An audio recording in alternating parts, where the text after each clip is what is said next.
Apreciados y apreciadas amigas y amigos, quiero agradecer a la misma comisión de la que formo parte por la deferencia que tuvieron conmigo para que conversara con ustedes un poco sobre un tema que apasiona. Pero antes de seguir con esto, yo quiero unirme a la dedicatoria que de este Congreso se ha hecho al doctor Luis Fernando Salazar Alvarado, magistrado de la Sala Constitucional, y que desde la perspectiva laboral nos oxigena y nos llena de ilusión por contar ahí con un profesional de este calibre, especialista también en derecho laboral, y que, como él lo dijo el día de la inauguración, por esas vicisitudes de la vida terminó su formación en esta área que jamás le imaginaba. Y es que el derecho laboral es un área que apasiona, es hermosa. Por eso yo no entiendo cómo en algunas instituciones, incluso, y esto es un preámbulo porque lo tenía ahí, todavía se administran criterios divorciados del derecho laboral en el ejercicio de las competencias que les corresponden en algunos casos. Pero eso es un tema que en su momento creo que la comisión lo va a agendar para ver cómo el derecho laboral se debe ir posicionando y no ser la cenicienta que en algunas ocasiones se le quiere ver en ciertas disciplinas. Quiero agradecer también al compañero Fernando García de la OIT, que incluso nos hablará ahora luego sobre el tema de la huelga, por el apoyo que siempre hemos encontrado en la OIT, en las actividades de este colegio, especialmente en la Comisión de Derecho Laboral. Desde que se estaba preparando la agenda de este Congreso, obviamente que el tema de las convenciones colectivas no podía faltar. Y me correspondió insinuar que separáramos convenciones colectivas en el sector privado y en el sector público.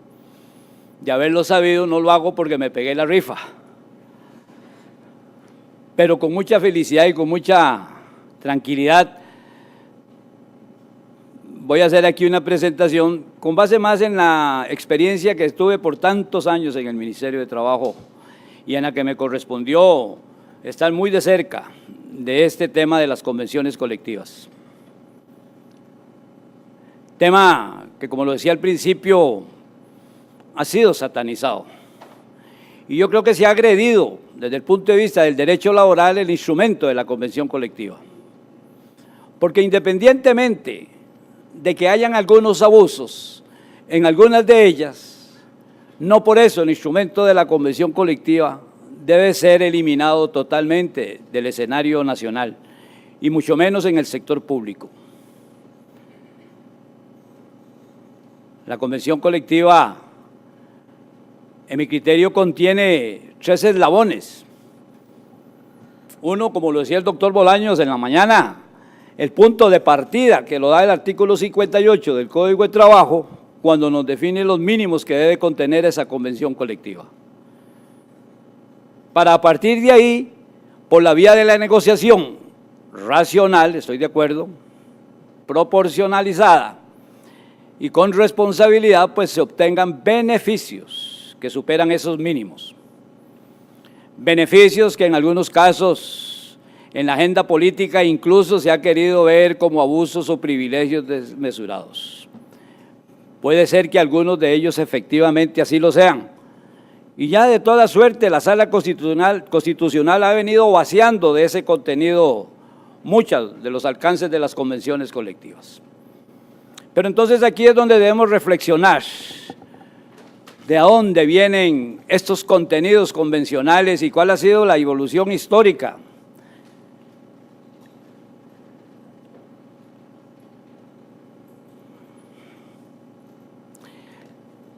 Que las convenciones colectivas han tenido. Podríamos decir que hay 3 etapas históricas del decurso de las convenciones colectivas. Una, aquella etapa de tolerancia, como la llaman algunos, que proviene básicamente de la década de los 70 y en las que tuvo una prevalencia importante el artículo 56 del Código de Trabajo, en consonancia con el 62 constitucional. Todo esto reflejado en el famoso voto de la Sala de Casación número 58 de julio de 1951, que si bien no se refirió a las convenciones colectivas en el sector privado, perdón, el sector público no las prohibió. Y es así como en 1967 se produce la primera convención colectiva. Convención colectiva que se dio en la Compañía Nacional de Fuerza y Luz, con el sindicato CITED, Sindicato Industrial de Trabajadores Eléctricos y Telecomunicaciones. A partir de ahí, en esa década, se empiezan a dar una serie de negociaciones. La convención colectiva en el Instituto Nacional de Seguros en 1978, si la memoria no me falla. Y digo la memoria porque ya yo estaba en el ministerio. No crean que estas canas son poco de escarcha en la nieve. Lo mismo que la convención colectiva en la Universidad de Costa Rica. Y así se van sucediendo en el Banco Nacional, en el Banco Crédito, en el Consejo Nacional de la Producción, sucesivamente en varias instituciones como el Consejo de Rehabilitación. Y no es sino que entramos en el otro periodo que yo lo llamo de prohibición, que es cuando entra en vigencia la Ley General de la Administración Pública, en 1978, que si bien esa ley postergó su vigencia 6 meses, lo cierto es que esa es la fecha que tomamos como referencia. Y paralelamente inicia la Procuraduría General de la República a liderar una serie de pronunciamientos que de alguna manera van marcándole a las negociaciones vigentes, como decimos popularmente, la cancha. Y se empiezan a suceder una serie de pronunciamientos que inicialmente terminan por decir que en aplicación de esta ley, la negociación colectiva en el sector público no es posible. Eso produce inquietud en el sector laboral, provoca movimientos de protesta en las calles, como se dice ahora, la democracia en las calles. Y es así como la misma Procuraduría inicia también una etapa de revisión de algunos de esos pronunciamientos para que con muy a la tica vayamos abriendo portillos para favorecer decisiones políticas que permitieran el ejercicio del derecho de negociación en el sector público.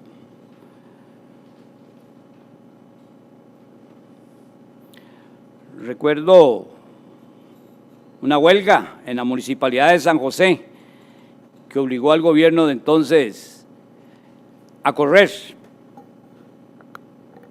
y a gestionar ante la Procuraduría un criterio que sacara de esa prohibición a los trabajadores municipales y de paso a los de las universidades. Y así se van sucediendo una serie de pronunciamientos que producen en cierta medida confusión y agitación laboral. Simultáneamente, en la década de los 80, ante esta circunstancia que se presenta de la restricción o prohibición de negociación colectiva en el sector público, empiezan a proliferar los laudos arbitrales. Y es a través de esa vía que se empiezan a conceder en sede jurisdiccional una serie de beneficios que en el transcurso del tiempo iban a ser trasladados a las convenciones colectivas, como producto de esos mismos laudos. Eso inicia campañas, en alguna medida, de preocupación en sectores importantes de este país, lo que conlleva la presentación de una acción en la Sala Constitucional para que se produzca el voto 1696, ahí por un error de dedo, llamémoslo así. 1696-92 se declaran, como lo dijo, se explicó hoy en la mañana, inconstitucionales los laudos arbitrales. De eso hace 25 años. O sea que hace 25 años un instrumento como los laudos fueron satanizados y hubo que eliminarlos. Estaremos en la misma presencia con las convenciones colectivas. Queda ahí. Posteriormente se dicta el voto 4453-2000 de la Sala Constitucional, que de alguna manera, si bien establece el no reconocimiento de la negociación colectiva en el sector público para servidores con régimen de empleo público en consonancia con los artículos 191 y 192 de la Constitución, salvo para los trabajadores regidos por el derecho privado que no realizan gestión pública. Y en ese escenario se suceden, bajo diversas interpretaciones y diversos fallos que se van dando, las posibilidades de seguir negociando de diversas formas. Es importante tomar en cuenta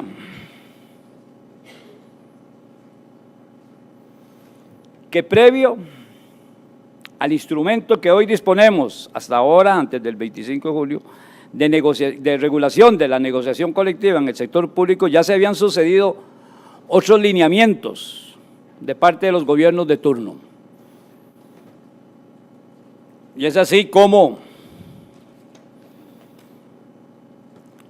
a través del acuerdo del Consejo de Gobierno número 4, de la sesión número 25 del 22 de octubre de 1986, producto de una larga e intensa negociación con todo el sector sindical de este país, en septiembre de ese año, se llega a este acuerdo que consistió en reconocer la validez de aquellas convenciones colectivas que, si la memoria no me falla, eran como 12 o 13, convenciones colectivas de trabajo celebradas en instituciones del sector público antes del 4 de septiembre de 1986. Únicamente que esas regulaciones se iban a sujetar en adelante a las directrices que en materia de salarios y de beneficios por negociar iba a dictar la autoridad presupuestaria.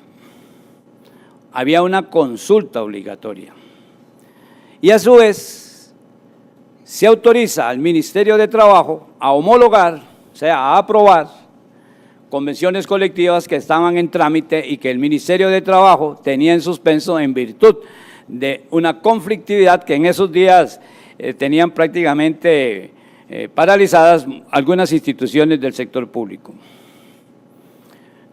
Esa fue la directriz que de alguna manera dio arranque a soluciones concertadas que por imperativo y político y en resguardo de la prestación de los servicios tenían que darse. Posteriormente, a raíz de ese voto de la Sala Constitucional sobre los laudos arbitrales, el gobierno de entonces, ante el vacío de negociación que se producía, acordó en la sesión del Consejo de Gobierno del 9 de octubre de 1992 el acuerdo 162, por medio del cual estableció unos lineamientos a seguir, que algunos de ellos incluso mantienen cierta presencia en el reglamento actual. Ese acuerdo 162 del Consejo de Gobierno define el ámbito de aplicación a personal que presta servicios en administraciones públicas con régimen de empleo público. Regula asimismo quienes están excluidos que estaban excluidos de esa negociación. Establece la materia objeto de negociación y a su vez crea la Comisión Nacional de Homologación y Ratificación de la Negociación Colectiva en el sector público. y establecía como órganos asesores a la Dirección General del Servicio Civil y a la Autoridad Presupuestaria. Incluso sometía a criterio también de la Autoridad Presupuestaria la decisión final de si lo negociado procedía o no procedía. Y no era hasta que no se tuviera el criterio de la Autoridad Presupuestaria que el Ministerio no entraba a calificar y eventualmente homologar esos acuerdos.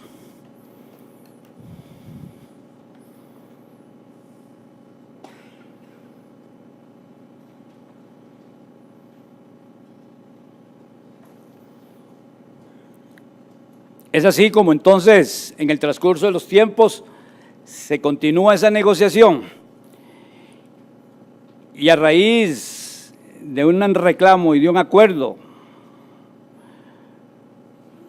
de la OIT, se conviene en elaboración y revisión, conjuntamente con los sectores laborales, la emisión de un nuevo acuerdo, que es el establecimiento de un nuevo decreto, el 29576, que es el que actualmente está en vigencia, que regula el procedimiento de negociación de convenciones colectivas en la actualidad.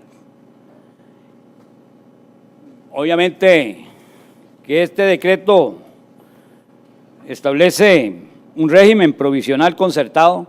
Ya en el anterior, en los dos anteriores se hablaba de que en el tanto se elaborara un proyecto de ley que viniera a regular el tema del empleo en el sector público, especialmente el tema de la negociación. Y así en este decreto tenemos, que es el que actualmente rige, un régimen provisional concertado y limitado a solución de conflictos y negociación colectiva a partir de la jurisprudencia, de la Sala Cuarta. Y obviamente en un ámbito de aplicación para aquellos servidores que no ejercen gestión pública y que se rigen por el derecho común. Y de alguna manera el decreto es claro en procurar un equilibrio entre los derechos de estos servidores y las potestades públicas y la eficiencia y continuidad de los servicios. Lo importante de eso es que esta comisión tenía un carácter recomendativo. Y de aquí viene un aspecto importante. En la aplicación de este reglamento, en algún momento, el sector sindical cuestionó el decreto bajo la tesis, porque aquí se crea una comisión en este decreto, que es la comisión que actualmente rige, y esa comisión la constituyen el Ministerio de Trabajo, que la preside, en la persona del ministro o viceministro, el Ministerio de Hacienda, ministro o viceministro, el Ministerio de la Presidencia, ministro o viceministro, director o subdirectora de la Dirección General de Servicio Civil y la asesoría técnica de la Procuraduría General de la República. Esta comisión, creada en el artículo 13 de ese decreto, contiene ahí 3 funciones específicas, pero la más importante es aquella que dice que tiene como propósito orientar, dirigir, emitir los lineamientos generales que la administración que consulta un proyecto de convención colectiva ha de seguir en el curso de la negociación.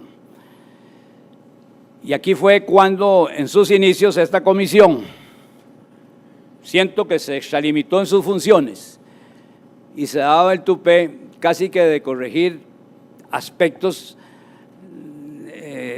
curiosos, ya no solo por el fondo, el contenido de lo que era susceptible de negociación, sino hasta que si después de punto y seguido aquí era mejor punto y aparte. Y eso provocó en el sector sindical, con razón, de que si así eran las circunstancias, es mejor negociar con la comisión y no con el jerarca.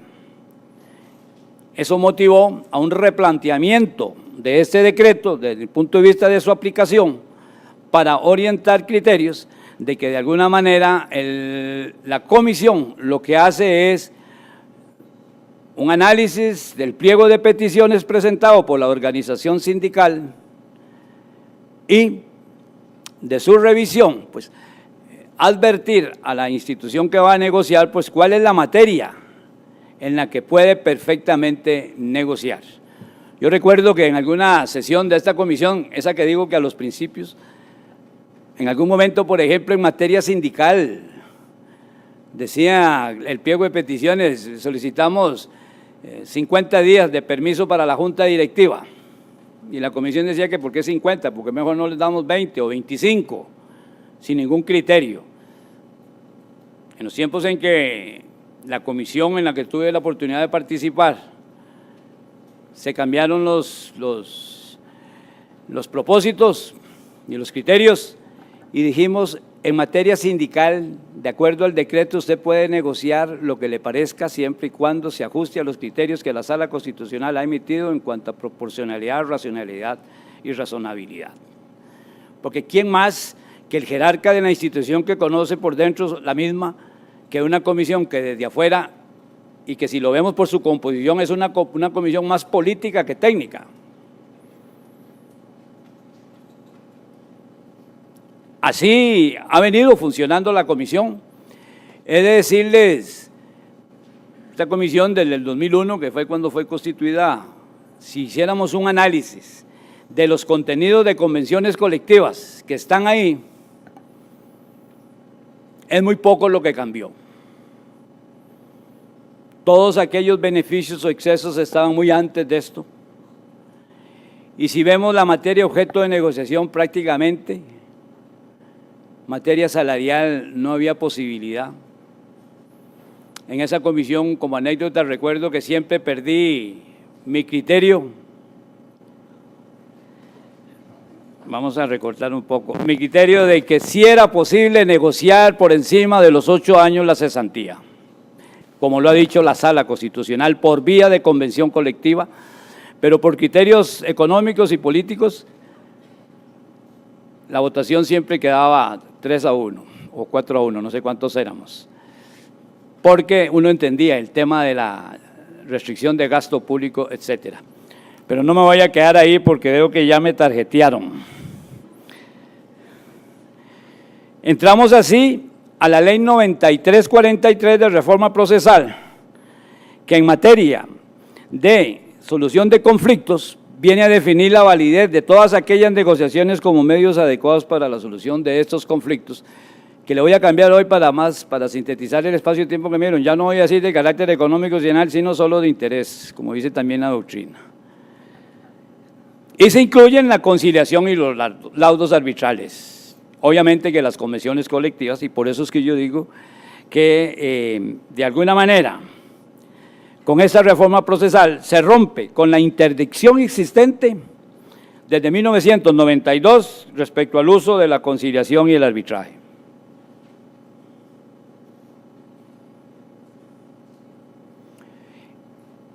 Tenemos así entonces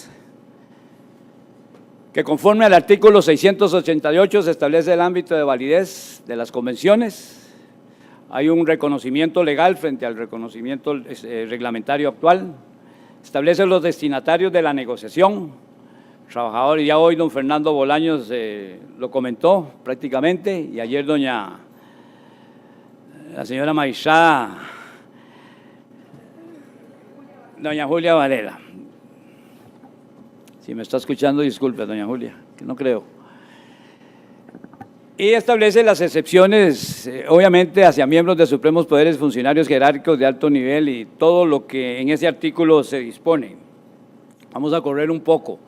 Cuanto a materia objeto de negociación, ya se ha especificado aquí. Me parece que ahí lo que es tema de derechos y garantías sindicales es importante. Lo del régimen disciplinario, sin menoscabo el poder de mando y dirección, es importante tener eso en consideración. Salud ocupacional, que lamentablemente sigue siendo una materia relegada en cualquier negociación y es más importante que cualquier otra cosa. Siempre he dicho que la salud ocupacional merece una atención prioritaria en cualquier negociación pública o privada, porque un trabajador al concluir su ciclo laboral puede ir a reivindicar derechos laborales, pero su salud ya no la reivindica si ha tenido un riesgo del trabajo. Pero pareciera, como eso que anda en las redes, nos pasamos sacrificando la salud para hacer dinero y después tenemos que sacrificar el dinero para recuperar la salud. Establece también lo relativo a salarios, funcionamiento de órganos paritarios, especialmente las juntas de relaciones laborales, etcétera, ahí está. Establece ahí la legitimación negocial en el artículo 696 y nos habla ahí del caso de cuando, las circunstancias cuando concurren dos o más sindicatos, en donde sigue aplicándose el artículo 56 del Código de Trabajo, en donde tenemos que si hay dos o más sindicatos y no hay acuerdo entre ellos, pues el legítimo para negociar es el mayoritario. Y en estos casos de conflicto, para definir la membresía, corresponde al Ministerio de Trabajo la determinación de esa membresía. Obviamente que ese plazo de 15 días difícilmente, me atrevo a pensar, por la experiencia, no va a funcionar. Imagínense que en el Ministerio de Educación Pública, cuando se negoció la primera convención hace como 4 o 5 años, solo la determinación de la membresía nos llevó 6 o 7 meses. Respecto a las instituciones públicas, se establece ahí el acreditamiento de una delegación del más alto nivel y los impedimentos que se presentan para formar parte de la comisión o de la delegación negociadora en aplicación de la ley sobre la corrupción y el enriquecimiento ilícito, y establece la posibilidad de contratar personal profesional externo para asesorar la negociación. Importante este instituto que la reforma procesal o esta modalidad de negociación establece que es la convención por sectores, que no es la misma de la establecida en el artículo 63 y siguientes del Código de Trabajo cuando habla de la negociación por rama de actividad o actividad económica en la empresa privada especialmente. Aquí es una nueva figura y en donde se establecen una serie de requisitos para la acreditación sindical. Esto es como que quisiéramos tener una sola convención colectiva, por decir algo, en todo el sistema bancario nacional o en el sistema de salud, etcétera. Y entonces hay una serie de señalamientos para determinar la acreditación sindical, para legitimar quiénes son los llamados a poder estar en esa negociación, y nuevamente el Ministerio de Trabajo, en caso de conflicto, pues haría la designación conforme al Código de Trabajo. La acreditación institucional, lo importante es que en una circunstancia de estas sería el Poder Ejecutivo quien va a designar a los representantes de la delegación institucional con las reservas del caso. Procedimiento negocial. Establece ahí un plazo de 15 días para que se acrediten, una vez conformadas las delegaciones, se acrediten las respectivas legitimaciones. Hay ahí una disposición que dice que las delegaciones que van a negociar es en igual número. Yo en lo particular siento que esto podría tener algún roce de inconstitucionalidad en relación al convenio 87 de la OIT, que establece una autonomía sindical para decidir quiénes y cuántos pueden participar o no de una negociación. Se da el caso de que si cada una de las organizaciones quiere presentar su propio proyecto, debe establecerse a final de cuentas el del sindicato mayoritario si no hay un acuerdo, y se establece siempre el rol de buen componedor del Ministerio de Trabajo. Regáleme 3 minutos. Señora viceministra, ¿usted me regalaría 3 minutos? Gracias, muy amable.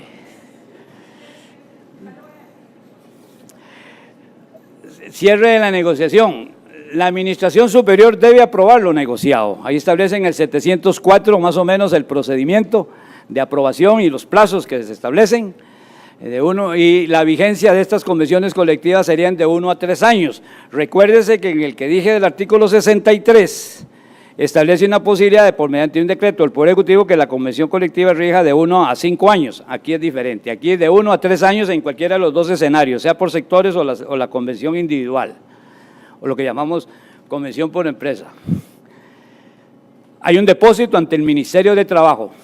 Lo importante de esto es que en el proyecto original se hablaba y se especificaba la palabra registro.